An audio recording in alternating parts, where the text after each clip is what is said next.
Good evening, and welcome back to FM 666, the Spiny Chiller Station, where we're bringing you the finest in high-fidelity sound and the most captivating, bone-chilling stories here in the heart of New York City. I'm your host, Alistair Finch, and it's a crisp autumn evening, October 1957, as we settle in for another hour of reflection, revelation, and perhaps a touch of the macabre. Now, friends, here at the Spiny Chiller, we delve into all aspects of the human experience. We talk about the wonders, yes, but we also bravely peer into the abyss, into those corners of existence that send a shiver down the spine and leave a lingering question in the mind. Tonight, we're going to step deep into those shadows. We're going to venture into a corner of the human experience that many would rather ignore, but one that, for better or worse, casts a long, terrifying shadow. You see, a story has been making its way across the wires, bubbling up from the quieter towns, a story that has sent shivers down the spines of even the most hardened city dwellers. It's a tale that originates not too far from us, in the seemingly tranquil farmlands of Wisconsin, and it concerns a man, a solitary figure, whose actions have earned him monikers that are difficult even to utter: the Butcher of Plainfield, the Plainfield Ghoul. His name, ladies and gentlemen, is Ed Gein. Now, before we delve into the grim details, and grim they are, I assure you, let's try to understand the context. This isn't a story to sensationalize, no, not here at the Spiny Chiller.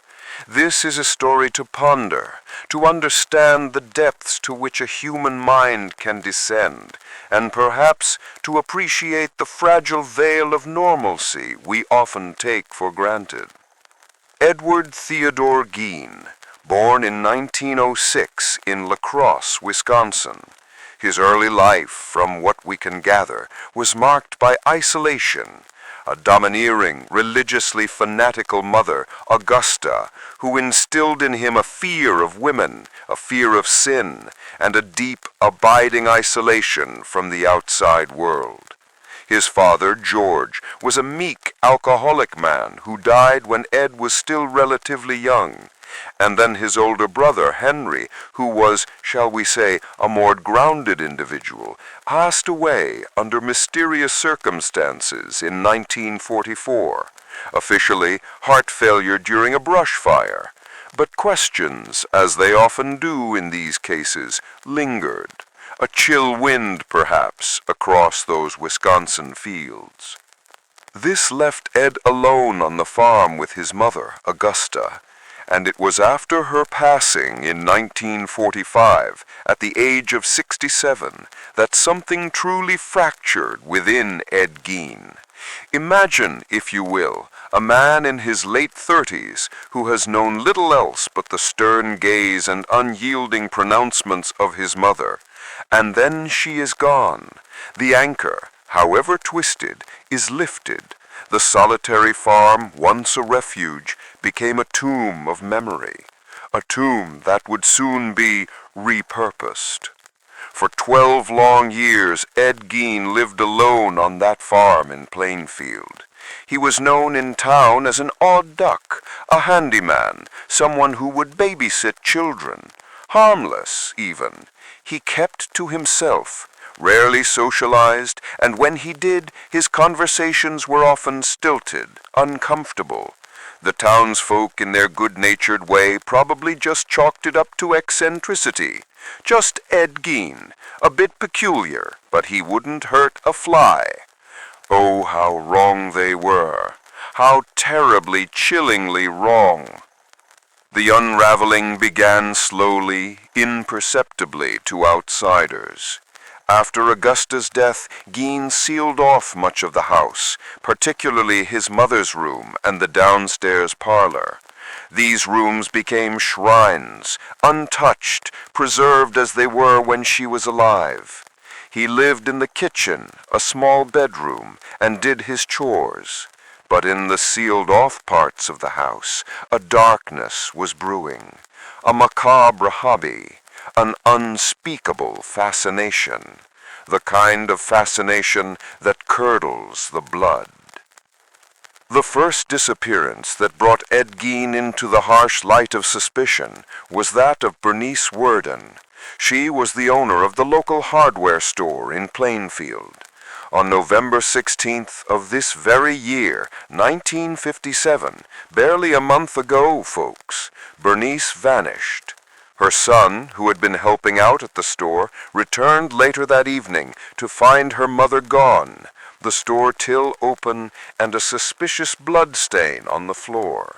He remembered that Ed Gein had been in the store the day before, asking for antifreeze. And that, ladies and gentlemen, was the thread that led the authorities to the Plainfield farm, a thread woven in terror. What they found on that farm, well, it beggars belief. The officers, led by Sheriff Art Schley, arrived at the Gein property. What they initially hoped to find was Bernice Worden, perhaps injured, certainly alive. What they discovered instead was a scene of horror so profound, so utterly depraved, that it challenged the very definition of humanity. It defied sanity. In Gein's shed, they found Bernice Worden, decapitated. Her body hung upside down, gutted like a deer. And that, chillingly, was just the beginning of the nightmare. As the investigation continued, as they painstakingly searched the dilapidated farmhouse, the full extent of Gein's gruesome activities began to emerge. It wasn't just murder. It was body snatching, grave raping. From the local cemeteries, Gein had exhumed the bodies of recently buried women, women who resembled his deceased mother, and he brought them back to his farmhouse, to his personal charnel house. Imagine, if you will, the inventory taken by the sheriff's deputies. Bowls made from human skulls, chairs upholstered with human skin, leggings and a vest fashioned from human skin masks, a lampshade from human skin, a belt made from female nipples. Even the thought of it, it's enough to turn your stomach, to make your flesh crawl. He confessed to 2 murders, Bernice Worden and an earlier disappearance, that of Mary Hogan, a tavern owner who had vanished in 1954. He claimed to be in a fugue state during these killings, but the sheer volume of human remains in his home suggested a much more extensive interaction with the deceased. He told the authorities that he would dig up recently buried women from local cemeteries, taking their bodies back to the farm where he would then, well, let's just say he repurposed them. He crafted items from their skin and bones, creating a macabre tribute to his deceased mother, a grotesque attempt to bring her back, or perhaps to embody her, a horrifying, skin-clad effigy. He wasn't, by legal definition, a serial killer in the conventional sense, as he only confessed to 2 murders. But his actions, his ghoulish fixation on the dead, places him in a category of his own. He was a body snatcher of the most extreme kind, driven by a perverse and utterly broken psychology, a mind shattered beyond repair. Now, this story, as it travels through the airwaves, through the newspapers, has an undeniable power. It forces us to confront the uncomfortable truth that pure malevolence can exist in the quietest of places, behind the most unassuming facades. It's a stark reminder that the human mind, when twisted by isolation, by psychological trauma, can conjure up unimaginable horrors. Here on the Spiny Chiller, we don't shy away from such truths. Ed Gein was not a madman in the sensationalized Hollywood sense, though his actions were certainly those of a deranged individual. He was, by all accounts, a quiet man, a man who, beneath his placid exterior, harbored a darkness that would forever stain the landscape of American crime. He wasn't driven by grand schemes of power or revenge, but by a deep-seated, deeply disturbed need to replicate, to possess, to transform. The sheer audacity of his crimes, the desecration of the dead, the crafting of objects, the creation of a house of horrors, a monument to his own twisted psyche. It's a narrative that continues to haunt us even decades later. The news of Ed Gein's arrest and the subsequent revelations sent shockwaves across the nation.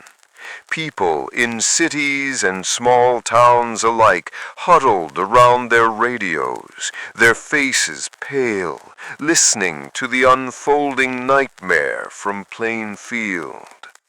It wasn't just the gruesomeness of the acts that terrified them.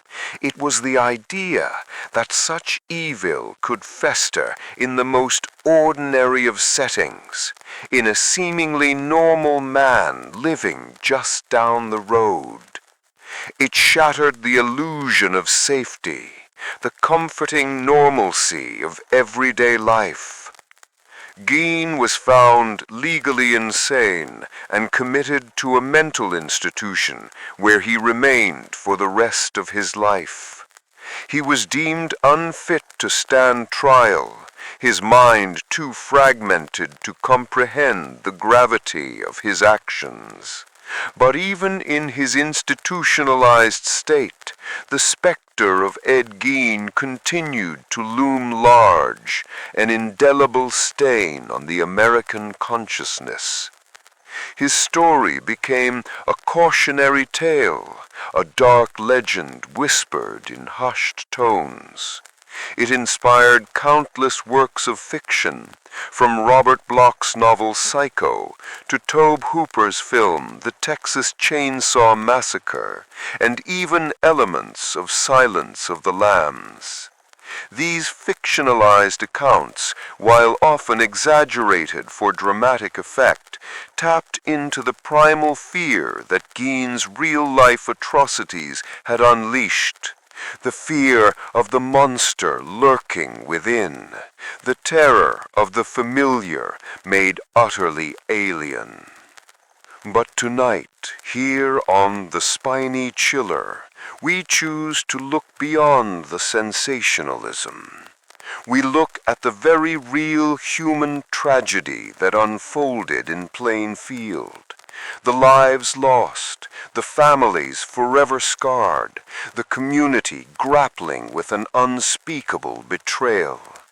We ponder the fragility of the human mind, the precipice upon which sanity often balances, and the chilling consequences when that balance is irrevocably lost. So, as the embers of this broadcast slowly die down, as the clock on the wall ticks towards the witching hour, let us carry with us a lingering thought. The darkness, dear friends, is not always found in shadowed alleyways or forgotten crypts. Sometimes it resides in the quietest farmhouses, behind a polite smile, in a mind consumed by a loneliness so profound it births unimaginable monsters. This is Alastair Finch, signing off from FM 666, the Spiny Chiller Station. May your dreams be peaceful, and may you never forget the lessons learned from the shadows of Plainfield. Good night and pleasant nightmares.